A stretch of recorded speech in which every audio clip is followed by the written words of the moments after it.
Meron na naman po tayong isang mainit na usapin dito na pumapalibot kay Stellar or mas kilala bilang XLM.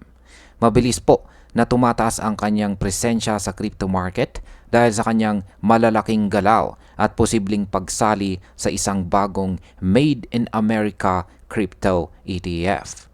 Sa nakarang taon, si Stellar po ay umakyat ng 296% sa kanyang presyo at umabot na ito sa higit $12 billion ang kanyang market cap. Ngayon, marami po ang nagtatanong, kaya ba niyang basagin ang $1 na presyo sa kauna-unahang pagkakataon? Kaya ayan po ang siyang ating pag-uusapan sa video na ito. Pero bago po tayo magpatuloy, ay pakibasa na lamang po muna ang disclaimer dito po sa ibaba ng ating screen. At ayan, simulan po natin sa kung paano po umangat itong si Stellar sa $24 billion real world asset market. Ayan, si Stellar ay pumasok po sa real world asset or RWA market na may halagang $24 billion. Dito, ginagamit po ang blockchain para i-digitize at i-tokenize ang mga assets sa totoong mundo tulad po ng bonds, real estate at iba pa. Ang kanyang participation dito ay nagsimulang magbunga ng maganda. Dahilan kung bakit siya tumaas sa global crypto ranking at nakapasok sa top 20 bilang ika-18 na position. Kaya sa market impact, kapag tuloy-tuloy po ang paglago ng real-world asset adoption ni Stellar, mas lalaki ang kanyang paggamit at tiwala ng mga investors na posibleng magpataas pa ng presyo ni XLM. Ngayon ay ano naman po ang sinasabi ng chart pattern ni XLM? Yan, meron po tayong isang analyst dito na nagbahagi ng kanyang chart.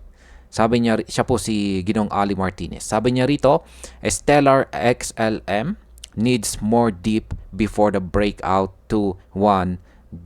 Yan, palaki natin yung kanyang chart para mas malinaw po nating nakikita yung kanyang analysis dito. Base po dito sa technical analysis ni Ginoong Ali Martinez, lumilitaw ang isang inverse head and shoulders pattern. Ngayon ay nasa right shoulder stage na po siya. Para magtagumpay po ang breakout, kailangan pong manatili ni XLM sa itaas ng presyong 0.33 at tuluyan pong masira ang resistance level or mabasag niya ang resistance level na nakapwesto sa presyong 0.50.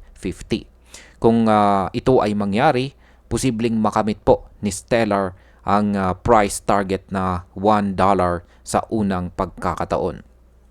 Kaya sa market impact, kapag nakumpirma po ang breakout na ito, marami pong traders ang maaaring pumasok para samantalahin ang bull run. At ito yung maaaring magdulot ng mas malakas na buying pressure para kay XLM. Ano naman po ang kasalukuyang market sentiment kay Stellar?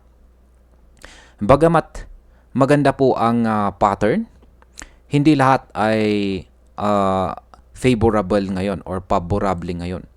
Sapagkat ang CMF index ay bumaba po sa negative 0.10. Indikasyon po ito ng mahina. Yan, or nanghihina po ang kanyang capital inflow. Ayan. Ganun din po ang bull bear power or BPP. At ang kanyang parabolic SAR ay nagpapakita po ng dominasyon ng mga bears o sellers. Ayan. Ibig sabihin ay marami pa ring investors ang nagpa-profit taking. Kaya sa market impact, dahil dito, posible pong magkaroon pa ng short-term dips si XLM bago makitang muli ang kanyang malakas na rally. Ito po ay magbibigay ng pagkakataon sa mga long-term investors na bumili sa mas murang presyo.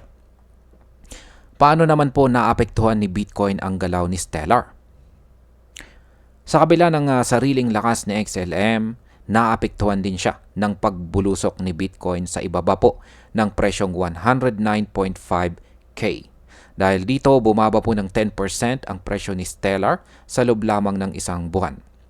Normal na nangyayari ito dahil halos lahat ng altcoins ay sumasabay po sa galaw ni Bitcoin bilang pangunahing barometer ng crypto market. Sa market impact, kapag bumaba pa si Bitcoin, malamang na mahila pababa si Stellar. Pero kung mag-recover po or makabangon si Bitcoin, may tsansa na makabangon din si XLM papunta sa $1 breakout. Ngayon ay may pag-asa pa ba itong si Stellar sa bagong crypto ETF? Ayan. Isa pong malaking balita ang pag-file ng Canary Capital para sa isang mix altcoin ETF na binubuo ng mga Made in America cryptos. Nakapasok si Stellar bilang panglima sa listahan, kasama sina Ripple or XRP, Solana or Sol, Cardano or ADA, at saka Chainlink or Link. Ang ibig sabihin nito ay isa po siya sa mga kinikilalang malakas na kandidato para ma-expose sa mas malaking investors sa pamamagitan po ng ETF. Yan, meron na ring post dito si Ginong Eric Balcunas yan, na nagko-confirm tungkol sa bagay na ito. Yan, tungkol po sa Canary American-made crypto ETF na ito. Sa market impact, kapag natuloy po ang ETF na ito at kasama si Stellar, mas marami pong institutional investors ang papasok. Ito ay posibleng maging tulay or bridge para tuluyang maabot ni Stellar ang presyong $1 o baka higit pa. Ngayon ay sino naman ang mga kalaban ni Stellar sa ETF space? Bagamat promising po ang posisyon ni XLM, malalakas din ang kanyang mga kalaban. Si Ethereum ang tanging altcoin na may gumaganang ETF ngayon. Samantalang sina Hedera or HBAR at Polkadot or DOT ay mas mataas ang kanilang trading volume kaysa kay Stellar, kahit na mas mababa sila sa ranko. Halimbawa, nakapagtala lang si Stellar ng $320 million na trading volume, samantalang si HBAR at saka si DOT ay mas mataas ng $35 million. Kaya sa market impact, kung hindi po mapataas ni Stellar ang kanyang trading volume, posibleng piliin ng mga investors ang ibang altcoins kaysa sa kanya.